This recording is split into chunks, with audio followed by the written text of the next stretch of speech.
When you create a macro in Microsoft Excel, that macro can be seen and run by any procedure in any open workbook. If you want to control that macro's visibility, or scope, you can do so by using the public and private keywords. Excel assumes that any macro you create in a general code module should be available to be run from every open workbook.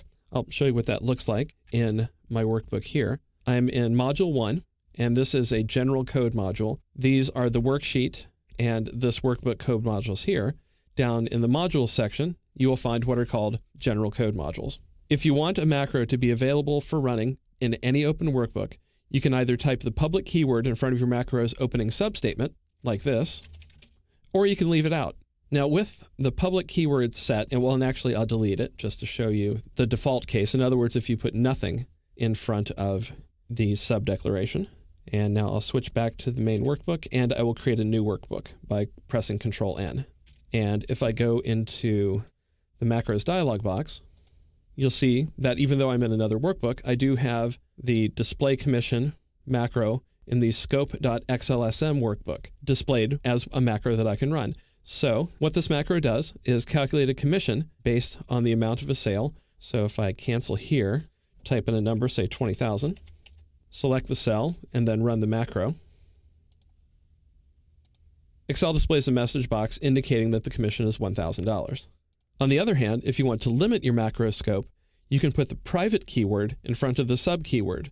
When you do, that macro is only visible within the workbook where it's stored. So I will switch back to the scope workbook and then Alt F11 to go back into my code module. And in front of the sub display commission line, I will type private. So now if I press Alt F11 to go back into the main workbook, and then I'll switch windows over to book 1, the new workbook I created. If I open the macros dialog box, you'll notice that the macro is no longer visible.